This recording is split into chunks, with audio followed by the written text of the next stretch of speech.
Menteri Kebudayaan akhirnya menyatakan mengutuk dan mengecam keras berbagai bentuk perundungan dan kekerasan seksual pada perempuan yang terjadi di masa lalu dan juga terjadi hingga saat ini. Saya setuju dengan sikap itu, dan juga saya setuju soal perlunya ketelitian dan kerangka kehati-hatian akademik dalam menggunakan istilah perkosaan massal.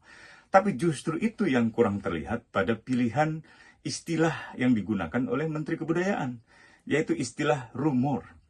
Kehati-hatian akademik itu seharusnya tidak dihubungkan juga dengan misalnya implikasi serius terhadap karakter kolektif bangsa, nama baik bangsa. Jangan sampai mempermalukan nama bangsa sendiri. Sebenarnya tidak berhubungan. Kenapa? Karena yang mengalami adalah korban-korban secara individu, mengalami ketidakadilan, perkosaan. Dan sejarah memang perlu bersandar pada fakta-fakta hukum ya, atau fakta-fakta akademik katakanlah begitu ya, bersifat ilmiah gitu ya. Tapi justru anggapan bahwa perkosaan massal itu adalah rumor tidak mencerminkan keilmiahannya, tidak mencerminkan bahwa itu memiliki fakta-fakta hukum dan akademik gitu. Saya setuju bahwa terminologi perkosaan massal memang harus dikelola dengan baik dan bijak atau dengan empatik lah gitu. Tapi justru dengan prinsip kebijaksanaan dan sikap empatik itu seharusnya Menteri Kebudayaan tidak mengeluarkan istilah rumor sebagai sikapnya yang meragukan adanya perkosaan massal itu.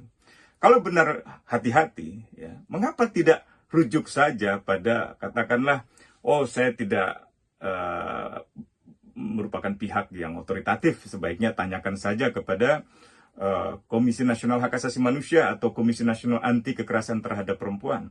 Atau katakanlah kalau ia mengetahui bahwa pernah ada tim gabungan pencari fakta, rujuk saja pada laporan tim gabungan pencari fakta. Karena Menteri Kebudayaan tidak pernah dilibatkan dalam penyelidikan resmi. Menteri Kebudayaan juga tidak memiliki otoritas untuk menyebutkan peristiwa perkosaan massal itu ada atau tidak. Apakah perkosaan massal itu pelanggaran HAM berat atau tidak gitu. Saya menilai ajakan Menteri Kebudayaan untuk bersikap terbuka juga tidak tercermin di dalam proses penulisan ulang sejarah. Sebagian sejarawan memang dilibatkan, tapi sebagian sejarawan lagi menyampaikan protes dan kritik yang keras, termasuk di forum Komisi 10 di DPR. Jadi saya kira penjelasan yang seharusnya meredakan publik itu malah justru menimbulkan pesan-pesan yang bersayap itu. Menteri Kebudayaan masih dalam proses penyangkalan.